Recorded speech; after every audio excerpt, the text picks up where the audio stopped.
around my story. I am Brenda's child, or at least I was, because my grandmother had died and my mother at some point in her life felt that drugs would be beneficial to her.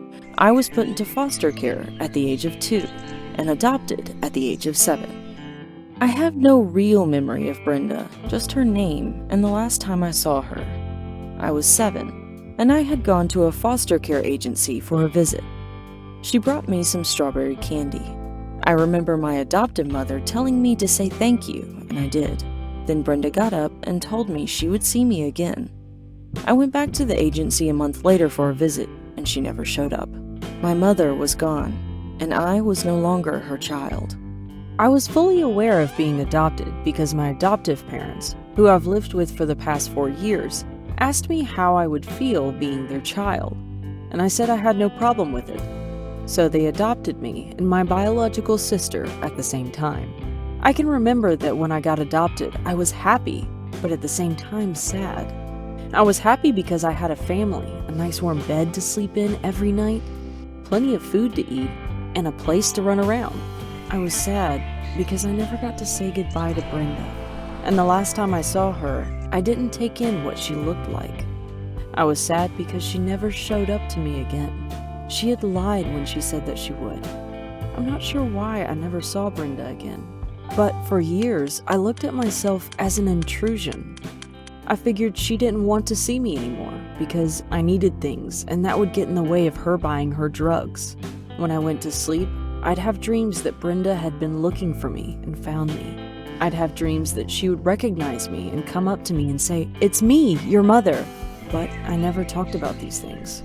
I guess I just didn't see the point. It wouldn't have changed the feeling of loneliness that she had left behind. My adoptive parents didn't make it that easy for me to talk either. It wasn't that they weren't good to me. They took me on road trips, they took me to and great adventures, and they got my hair done every 2 weeks. They gave me a stable home, something I probably would have never had if I had been in foster care or still lived with Brenda. But my adoptive mother jumped to conclusions when I would try to tell her little things about boys or school or anything that happened in my life.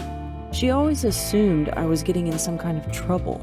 So there wasn't any way I would have told her about my most painful private thoughts, even if I had thought of telling her. Instead, I just tried to be a nice kid who always seemed happy. I would smile, laugh, and joke. I'd come home and talk about everybody under the sun and how they were doing, except myself. I didn't want my adoptive parents to feel as if I wasn't appreciative or that I didn't love them, so I tried to act as if everything was good. When you're adopted, you feel like your adoptive parents at one point or another are going to expect you to be grateful. You imagine they're thinking, "We could have left you in foster care." And I was grateful, but there was still a part of me that was angry at having to be grateful for just being their child. There was a part of me that didn't trust their love. A part that said, "What makes you love me when my real mother didn't love me? What's so real about your love?" When I was angry, I expressed my pain by either writing or acting out, or sometimes both. At school, I had a quick temper. I got into physical fights and cursed people out. I ran away from home a lot, more times than I can count. My family couldn't understand why I acted the way I did, and neither could I. I just knew that I felt bad. If I was out in the street and the thought of her would enter my mind, I would turn my head and find something to distract me. If I was at home, I would get up and grab a book or watch television. But even while I blocked her out, the hurt continued, and my behavior got worse and worse. I spoke whatever was on my mind and cared very little about how people were feeling. My most common response to anything anybody said to me was, "Whatever." I was rude, rebellious, and the smallest things ticked me off. I had a non-caring attitude, and the worse I got, the more frustrated and angry my parents got. By the time I was 12 or 13, my mother and I weren't really getting along. She often beat me, and a couple of times she could have seriously hurt me. Whenever I got on my mother's nerves, she would tell me, "I don't care who you go and tell that I punished you. If they want you, they could have you because I am tired of you."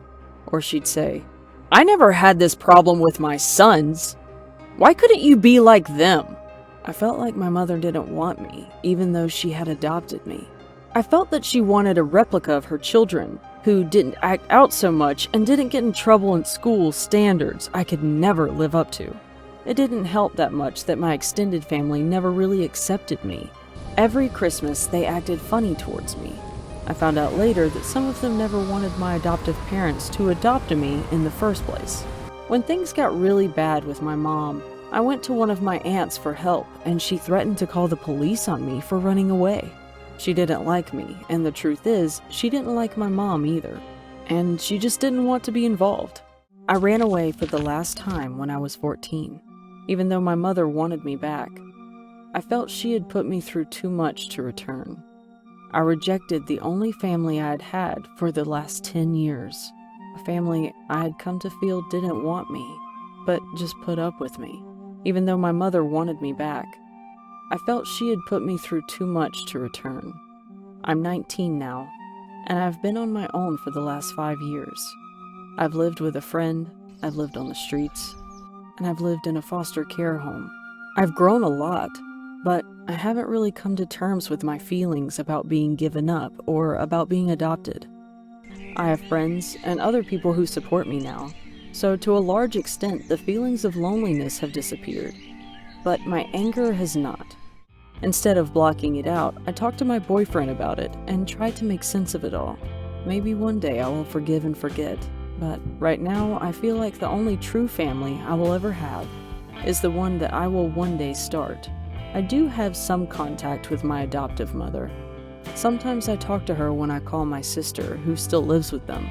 My mother wrote me a letter apologizing for the past, and she has even asked if she could come to my college graduation. I'm thinking about it, but I'm not sure I can forgive her yet for all the things she said and did to me that really hurt. I don't think I will ever forgive my extended adoptive family.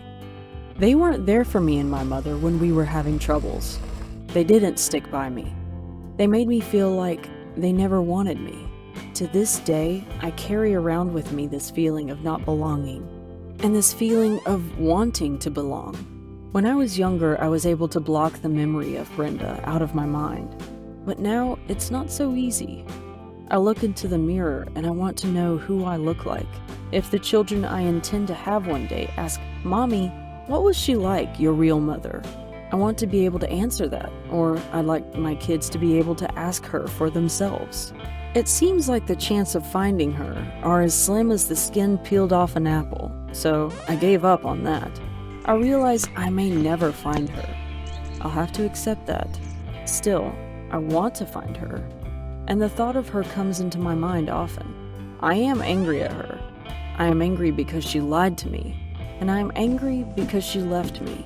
But I still believe that even if I found out that Brenda was not alive or even in jail, it would bring a sense of closure. It would fill up that empty space in my heart. Do you guys think I should keep looking for her? Or is it too late?